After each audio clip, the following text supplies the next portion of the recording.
बेटा है। नहीं, हम दिफा इतना करते हैं कि भाई हमें कोई ये साबित नहीं कर सका कि उसने दावा नबूवत किया है, हमारे पास सही सनद से लेके आए चीजें, हम इतना दिफा करते हैं। बाकी डिटेल क्या, बाकी मौलाना साक साहब को छोड़ दें आप।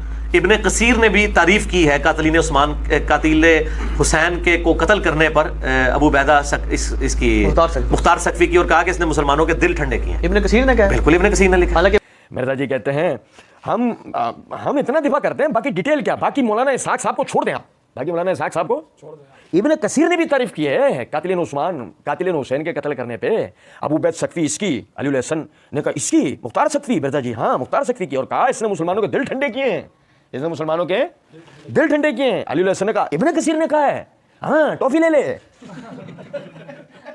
दूध लाऊं फीडर में।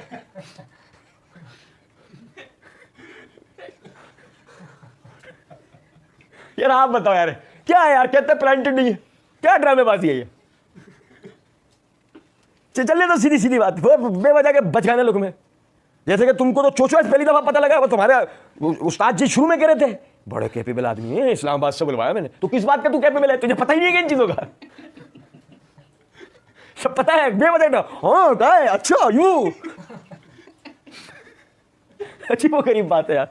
आप बताओ यार, बदला कहेगा नहीं तो क्या बोलेगा बहरहाल। अच्छा कहते हैं बिल्कुल इब्ने कसीर ने लिखा है। अब ये देखें जरा सुनिएगा, मैं एक इबारत नहीं छोड़ूंगा पूरे पैरा की, थोड़ा सा तवील होगा, आप भाई साथ दीजिएगा मेरा, इसलिए कि कोई ये ना कहते नहीं फलानी वाले लाइन में तो कहा था वो तुमने छोड़ दिया, वहीं तो कहा था दिल ठंडे कर दिए। अभी देखना ब्लड प्रेशर कैसे बढ़ेंगे, देखिएगा जरा बात को। ये मैं फिर से दोबारा एकदम हवाला बताता हूँ, तारीख इब्ने कसीर है, इसकी जिल्द नंबर 8 का सफ़ा नंबर 1262, 1263, 1264, 1265 तक हम पढ़ेंगे। Mukhtar bin Abi Ubaid bin Masud bin Amr bin Umair bin Auf bin Ufra bin Umaira bin Auf bin Saqif Assaqafi, इसके बाप ने नबी करीम सल्लल्लाहु अलैहि वसल्लम की ज़िंदगी में इस्लाम कबूल किया, लेकिन इसने आपको नहीं देखा, इसलिए अक्सर लोगों ने इसको सहाबा में जिक्र नहीं किया, सिर्फ इब्ने असीर ने उसदुल गाबा में इसका जिक्र किया है। और हज़रत उमर रज़ियल्लाहु तआला ने इसे एक बहुत बड़ी फ़ौज के साथ 13 हिजरी में ईरानियों के साथ जंग करने को भेजा था, और उस रोज़ वो शहीद हो गया था, और उसके साथ तकरीबन 4000 मुसलमान भी शहीद हुए थे जैसे कि हम पहले बयान कर चुके हैं। और उसके नाम से एक पुल मशहूर है, और वो पुल दजला के किनारे दजला पर है, जिसे आज तक अबू उबैद का पुल कहा जाता है। और उसके बच्चों में से सफ़िया बिनत अबी उबैद भी थी, जो बहुत नेक और इबादत गुजार ख़वातीन में से थी। वो हज़रत अब्दुल्ला बिन उमर रज़ियल्लाहु तआला अन्हु की ज़ौजा थी, और हज़रत अब्दुल्ला बिन उमर रज़ियल्लाहु तआला अन्हु की बहुत इज्जत भी करते थे और उनसे बहुत मोहब्बत भी करते थे, और वो आपकी ज़िंदगी ही में फौत हो गई थी। और ये मुख्तार उनका भाई था, शुरू में ये नासबी था। माय गॉड, ये बरेलवी कहते हैं हाफिज इब्ने कसीर नासबी थे, पैराग्राफ के अंदर वो तुम्हारा अपना मुख्तार सकफी निकला। वहां नहीं नजर आया बरेलवियों को, तुम्हें भी नहीं नजर आया, यह नजर आ गया था, लेकिन वही किया जो सही बुखारी की रिवायत में आता है कि रजुम की आयत, जब रजुम की सजा पढ़ने के लिए यहूद को कहा गया तो रजुम वाली आयत पर हाथ रख के, कोई समझ में आ रही है बात या नहीं? कहते हैं शुरू में नासबी था, हज़रत अली से शदीद बोझ रखता था, और मदायन में अपने चचा के पास था, और उसका चचा मदायन का नायब था। और जब हज़रत हसन बिन अली मदायन आए तो अहले इराक़ ने आपको बियार और मददगार छोड़ दिया, और वो अपने बाप के कत्ल के बाद हज़रत मुआविया से जंग करने के लिए शाम जा रहे थे।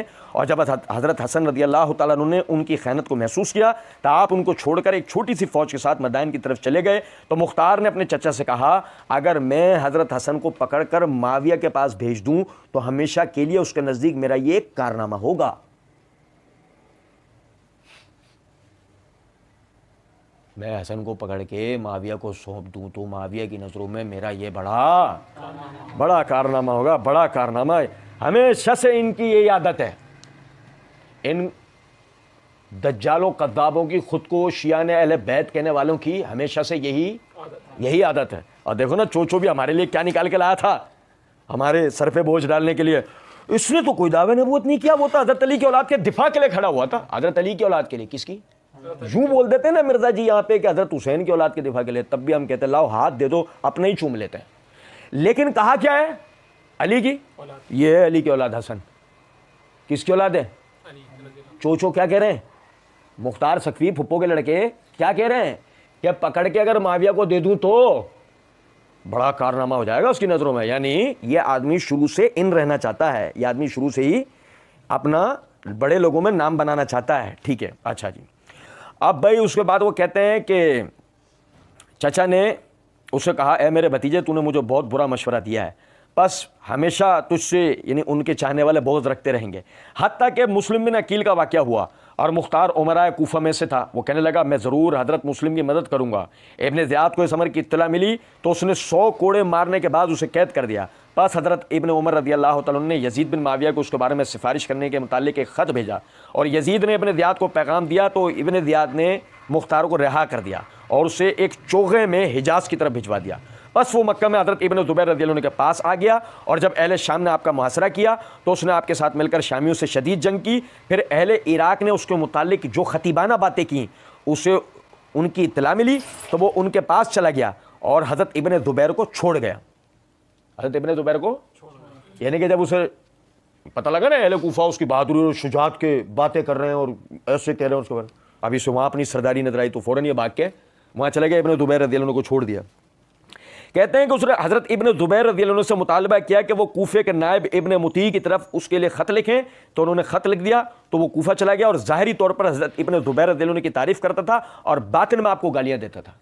बातिन में मिर्ज़ा जी के सारे ख़ानदान का यही हाल है,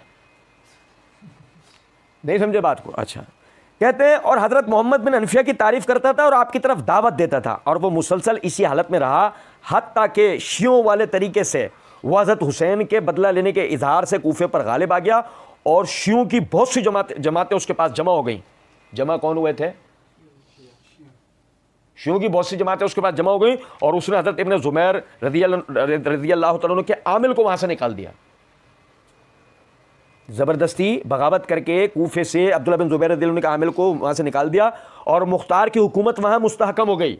मुख्तार की हुकूमत वहाँ मुस्तहकम हो गई। फिर उसने हज़रत इब्न ज़ुबैर रज़ी अल्लाह अन्हु की तरफ माजरत करते हुए ख़त लिखा और आपको बताया कि इब्न मुती बनु उमय्या की यानी कि वो करता था तारीफ़ें और वो कूफे से निकल चुका है और मैं और वहाँ के लोग आपके मुती फरमा बरदार हैं। हज़रत इब्न ज़ुबैर रज़ी अल्लाह अन्हु ने उसकी तस्दीक की क्योंकि वो लोगों की मौजूदगी में जुमे के रोज़ मिंबर पर आपकी तरफ दावत देता था और आपकी इताअत का इजहार करता था। फिर उसने कातिलीन, अच्छा यहाँ से एक मिनट फिर ज़रा तवज्जो कीजिएगा, देखिए गौर करें कि ये आदमी कितना चालबाज आदमी है। जब इसको इब्न ज़ुबैर रज़ी अल्लाह अन्हु की अभी तक इसके पास इतनी ताकत नहीं है कि इब्न ज़ुबैर रज़ी अल्लाह अन्हु से यानी पहले ये माविया रज़ी अल्लाह अन्हु की तारीफ़ों के पुल बांधा करता था, फिर ये इब्न ज़ुबैर रज़ी अल्लाह अन्हु की अब तारीफ़ों के पुल बांध रहा है। तो किसी ना किसी तरह ये चाहता है कि मैं किसी तरह एक दफ़ा मजबूत हो जाऊँ और अभी देखना आगे क्या होगा। वो कहते हैं कि फिर उसने कातिलीन हुसैन और जो लोग इब्न ज़ियाद की तरफ से मारका करबला में शामिल हुए थे उनकी तलाश शुरू कर दी और उसने उनमें से बहुत से लोगों को कत्ल कर दिया और उनके बड़े बड़े सरदारों को कत्ल करने में कामयाब हुआ, जैसे उमर बिन साद बिन अबी वक़ास जो उस फौज का अमीर था जिसने हज़रत हुसैन रज़ी अल्लाह अन्हु को कत्ल किया था। शिमर बिन ज़िलजोशन 1000 जवानों का अमीर था जिन्होंने हज़रत हुसैन के कत्ल की जिम्मेदारी ली थी। सिनान बिन अनस और खौली बिन यजीद असबही और उनके अलावा बहुत से लोगों को इसने कत्ल किया और वह मुसलसल इसी हालत में रहा हत्ता कि उसने अपने इंतकाम की तलवार इब्राहिम बिन अश्तर को 20,000 फौज के साथ इब्न ज़ियाद की तरफ भेजा और जब इब्न ज़ियाद ने उससे मुठभेड़ की तो वो उससे भी कई गुना ज़्यादा फौज में था। वो 80,000 और बास का कौल है कि 60,000 फौज थी। बस इब्न अश्तर ने इब्न ज़ियाद को कत्ल कर दिया और उसकी फौज को शिकस्त दी और उसके पड़ाव में जो कुछ था उसे जमा कर लिया। फिर उसने इब्न ज़ियाद और उसके असहाब के सरों को फतह की बशारत के साथ मुख्तार के पास भेजा तो उसे उससे बड़ी खुशी हुई। फिर मुख्तार ने इब्न ज़ियाद और हुसैन बिन नुमैर और उनके साथियों के सरों को हज़रत अब्दुल्लाह बिन ज़ुबैर के हुक्म से जीहून की घाटी पर नस्ब कर दिया और उन्होंने उन्हें मदीने में भी नस्ब किया और मुख्तार का दिल हुकूमत से खुश हुआ और उसने ख्याल किया कि उसका कोई दुश्मन अब बाकी नहीं रहा और ना कोई झगड़ने वाला बाकी रहा है। और जब हज़रत इब्न ज़ुबैर रज़ी अल्लाह अन्हु को उसके मुकर फरेब और उसकी बदराही का इल्म हुआ तो आपने अपने भाई मुसब को इराक़ का अमीर बनाकर भेज दिया। बस वो बसरा की तरफ गया और उसने फ़ौजों को इकट्ठा किया और अभी मुख्तार की खुशी पूरी भी नहीं हुई थी कि मुसब बिन ज़ुबैर एक बड़ी फौज के साथ बसरा में उसकी तरफ गए, उसे कत्ल कर दिया, उसका सर काटा और मस्जिद के दरवाजे पर उसके हथेली के सलेब देने का हुक्म दिया और मुसब ने मुख्तार के सर को वहाँ की जो यानी कि जो पुलिस थी उसके जवानों के हाथ डाक के जरिए अपने भाई हज़रत अब्दुल्ला बिन ज़ुबैर के पास भेज दिया और वो शा के बाद मक्का पहुँचे तो उसने हज़रत अब्दुल्ला को नफिल पढ़ते पाया और आप मुसलसल नमाज़ पढ़ते रहे यहाँ तक कि सुबह हो गई और आप उस एलची की तरफ मुतवज्जा ना हुए जो सर लेकर आया था। तो फिर जब मुतवज्जा हुए तो आपने पूछा किस काम से आया, तो उसने आपको खत दिया और आपने उसे पढ़ा। तो उसने कहा ए अमीरुल मोमिनीन, मेरे पास उसका सर है। आपने फरमाया इसे मस्जिद के दरवाजे पर फेंक दो। उसने उसे फेंक दिया। फिर आकर कहने लगा ए अमीरुल मोमिनीन, मेरा इनाम। आपने फरमाया तेरा इनाम वो सर है जो तू लाया है, उसे अपने साथ इराक ले जा। फिर मुख्तार की हुकूमत यूँ ख़त्म हो गई। फिर मुख्तार की हुकूमत यूँ ख़त्म हो गई, गोया कभी थी ही नहीं। और इस तरह दीगर हुकूमतें भी ख़त्म हुई। मुसलमान उनके ज़वाल से खुश हो गए। इन झूठे नबूवत के दावेदारों, इन साजिशियों, इन सरकशियों के ज़वाल से मुसलमान खुश हो गए। यह था हाफिज़ इब्न कसीर रहमतुल्लाह अलैह का जुमला। मिर्ज़ा ने सरीब तहरीफ करते हुए, सरीब बददियानती करते हुए मिर्ज़ा ने उसको इस तरह कहा है कि वो हाफिज़ इब्न कसीर ने कहा है कि मुख्तार सकफ़ी ने मुसलमानों के दिल ठंडे कर दिए, जबकि हाफिज़ इब्न कसीर ये कह रहे हैं मुख्तार सकफ़ी की मौत ने मुसलमानों के दिल ठंडे कर दिए। क्या बात थी, और मिर्ज़ा ने उसे क्या बनाया। और देखें जरा बात, मैं आगे भी पढ़ रहा हूं, मैंने कहा ना मैं पूरा पैरा पढ़ूंगा, एक एक लाइन पढ़ूंगा कि कोई ये ना कह दे कि ये जो मिर्ज़ा जी ने कहा था जुमला फला जगह था। वो कहते हैं फिर मुख्तार की हुकूमत यूं खत्म हो गई, गोया कभी थी ही नहीं। और इस तरह दीगर हुकूमतें भी खत्म हो गई और मुसलमान इनके ज़वाल से खुश हो गए, इसलिए कि वो शख्स फी नफ्स ही सच्चा नहीं था बल्कि झूठा था। और उसका ख्याल था कि जिब्राइल अलैहिस्सलाम के हाथ उस पर वही आती है। बैंक जुमले में हाफिज़ इब्न कसीर रहमतुल्लाह अलैह ने सिर्फ यही नहीं कि उसके कत्ल की वजह से मुसलमानों के दिल ठंडे होने की तरफ इशारा दिया, बल्कि साथ ही मिर्ज़ा के इस दजल व फरेब पर भी कालक पोत दी कि यह शख्स झूठा भी था, नबूवत का दावेदार। यह मेरा आत्मा साहबा फ़ी तमय्युज़ साहबा है। मैं आपको एक बात बताऊं, यह हवाला मुझे पढ़ने की ज़रूरत थी नहीं। असल बात यह है कि आप देखें, मैं सिर्फ सुनने वाले भाइयों को, देखने वाले भाइयों को यह तवज्जो दिलाना चाहता हूं कि जो इमाम नववी रहमतुल्लाह अलैह ने कहा था कि उलमा का इस पर इत्तेफाक है, वो हवाई बात नहीं थी। बड़े तमतराक के साथ कहा था ना मिर्ज़ा साहब ने शुरू में, ये लोग कहते हैं, ऐसा लगा था जैसे कि पता नहीं सिर्फ अहले हदीस कहते हैं। कुछ बात आ रही है समझ में नहीं, ऐसा लगा था कि सिर्फ वो जो मिर्ज़ा जी जिनको शुरू से नाज़मी नाज़मी कहकर पुकारते आ रहे हैं शायद वो कहते हैं। सुनो जरा बात को। हाफिज़ इब्न कसीर रहमतुल्लाह अलैह मुख्तार सकफ़ी के हालात लिखते हुए कहते हैं, वो हज़रत हुसैन के खून के मुतालबे का धोखा देता था। ओ भाई, वो हज़रत हुसैन के खून के मुतालबे का धोखा देता था और असल में दुनिया तलबी से खुश होता था। आई समझ में बात कि जब मिर्ज़ा जी ने ये एक बोझ हम पे डालने की कोशिश की थी ना कि हम ये कह के मुख्तार सकफ़ी को माफ़ कर दें, जाने दें, ये गाड़ी यहाँ से गुजर जाने दें कि चलो इससे क्या फ़र्क पड़ता है, कि जी उसने कोई दावा नबूवत थोड़ी किया, वो तो हज़रत अली के औलाद के दिफा के लिए खड़ा हुआ था। हाफिज़ इब्न कसीर रहमतुल्लाह अलैह कहते हैं ये उसका दावा झूठा था, ये सब वो सिर्फ अपनी बादशाह चमकाने के लिए कर रहा था। वो हाफिज़ इब्न कसीर रहमतुल्लाह अलैह फरमाते झूठ और जुनून भरी बातें करता था। 16 माह इसकी हुकूमत रही, 16 माह इसकी हुकूमत रही। वो कहते हैं साबित बिन हुरमुज़ रिवायत करते हैं कि मुख्तार ने अपने चचा के यहाँ मदाइन से माल हज़रत अली की तरफ भेजा। मुख्तार ने माल किसी तरफ भेजा, हज़रत अली की तरफ भेजा। उनमें से एक थैली निकाली, उसमें 15 दिरहम थे। कहने लगा यह तवाइफों की कमाई है। ये क्या है? कौन कह रहे हैं? अब नहीं बोलूँगा मैं इस जगह के जुमला, ज़रा बात कुछ ज़्यादा सख्त हो जाएगी, लेकिन सिर्फ ये जुमला ज़रूर बोलूँगा ये जिनके लिए मुख्तार सकफ़ी, जिनके लिए मिर्ज़ा साहब कह रहे हैं हम इतना दिफा करते हैं, हम इतना, ये किसकी कमाई है?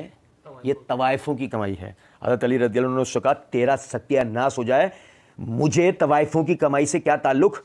उसने सुर्ख धारीदार चादर पहन रखी थी। जब वो सलाम करके चला गया तो हज़रत अली रज़ियल्लाहु अन्हु ने फरमाया अल्लाह इसे हलाक करे, इसे क्या हुआ है? अगर अभी इसका दिल चीर के देखा जाए तो लात और उज़्ज़ा की मोहब्बत से भरा मिलेगा। वो कहते हैं कि बकौल बाज वो बाद में खारजी हुआ, फिर जैदी हुआ, फिर राबसी हो गया। आप समझ में आया मिर्ज़ा जी का दर्द आपको? सुनिए जरा बात को। मुख्तार ने मोहम्मद बिन अम्मार बिन यासिर को जुल्मन कत्ल किया क्योंकि उसने इनसे कहा था तुम अपने वालिद के हवाले से झूठी हदीस बयान करो। उन्होंने ऐसा ना किया तो उन्हें कत्ल कर दिया। ओ यार अल्लाह की कसम, दी एंड हो गया आज, अल्लाह की कसम। सुनो जरा बात को। ये अम्मार बिन यासिर के कातिलीन वाले मसले को लेकर जितनी ड्रामेबाजियां होती हैं, सुनो जरा बात को। वो मुख्तार कह रहा है उनके बेटे को मोहम्मद को, अम्मार बिन यासिर के बेटे मोहम्मद को मुख्तार सकफ़ी कह रहा है अपने बाप के नाम से झूठी हदीस बना, झूठी हदीस बना अपने बाप के नाम से। उसने ऐसा नहीं किया तो आई समझ में कुछ बात? मैं आपको सच बात बता रहा हूं, अम्मार बिन यासिर रज़ी अल्लाह तआला अन्हु की शहादत सही मुस्लिम की हदीस से साबित है। शहादत हुई, बाकी गिरोह ने शहीद किया, लेकिन वो मुआविया रज़ी अल्लाह तआला अन्हु या उनके लश्करियों में से कोई हो, ये सारी मुख्तार सख्ती जैसों की घड़ंते हैं। कुछ समझ रहे हैं बात? और आगे देखें, आगे मुद्दई लाख पर भारी है गवाही तेरी के तहत बतसरुफ यसीर। मुद्दई लाख पर भारी है लानत अहले बैत की। अहले बैत जिस पे लानत बरसा देना, एंड है वो। अब मिर्जा जी तुमसे हाथ मिलाएंगे, मिर्जा जी हाथ मिलाओ, मिर्जा जी डरते डरते हाथ मिलाएंगे। क्या होने जा रहा है? क्या होने जा रहा है? कुछ बात आ रही समझ में? सुनो अभी देखो क्या होगा। हाफिज इब्न हजर रहमतुल्लाह अलैह फरमाते हैं, अहले बैत की एक जमात ने मुख्तार सख्फी के खिलाफ दावा नबूवत और उसके कज़्ज़ाब होने की गवाही दी है।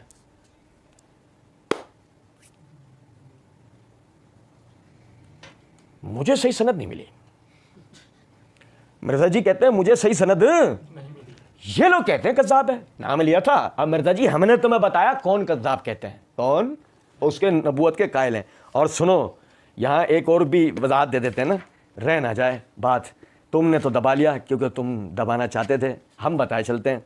सवाल करने वाले अली हसन नकवी साहब ने सवाल इस तरीके से किया था कि ये मुख्तार सख्फी के बारे में थोड़ी वजाहत करें कि आपका इसमें क्या मौक़िफ़ है, क्योंकि शिया और अहले सुन्नत दोनों की बड़ी बड़ी अजीब व गरीब रिवायत इसके बारे में मुतज़ाद किस्म की आ रही हैं। सख्फी के बारे में थोड़ी वजाहत करें कि आपका इसमें क्या मौक़िफ़ है, क्योंकि शिया और अहले सुन्नत दोनों की आप बड़ी बड़ी अजीब व गरीब रिवायत इनके बारे में मुतज़ाद किस्म की आ रही हैं। उसने शिया और अहले सुन्नत नाम लिया था, चोचो ने सिर्फ अहले सुन्नत पढ़ा है। आया कहीं शिया का जिक्र नहीं आया ना? हाँ, वो क्यों पढ़ेगा शिया का वो, और उसको अपने आबा व अजदाद को तो बचाना था।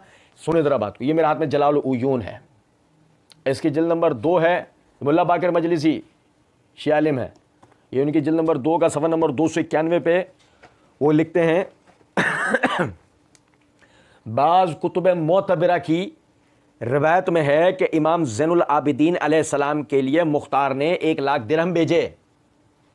हज़रत चाहते थे कबूल ना करें और खौफ भी था कि मुबादा वापस देने से मुख्तार उन्हें कोई नुकसान ना पहुंचा दे, लिहाजा हज़रत ने उस माल को उसी तरह घर में रहने दिया।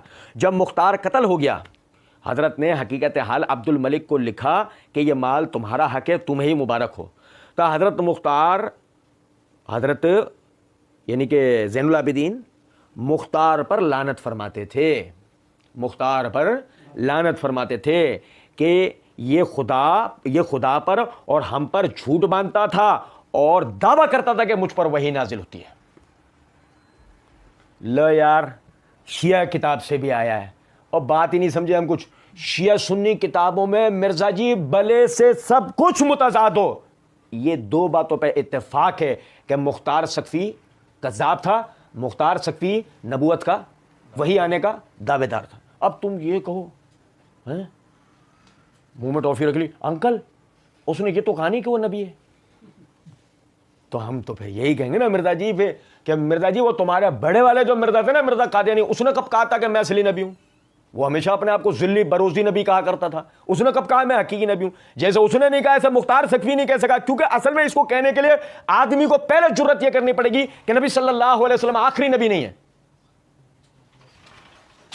उसे यह जुर्रत पहले करनी पड़ेगी। ये जुर्रत वो कैसे करेगा?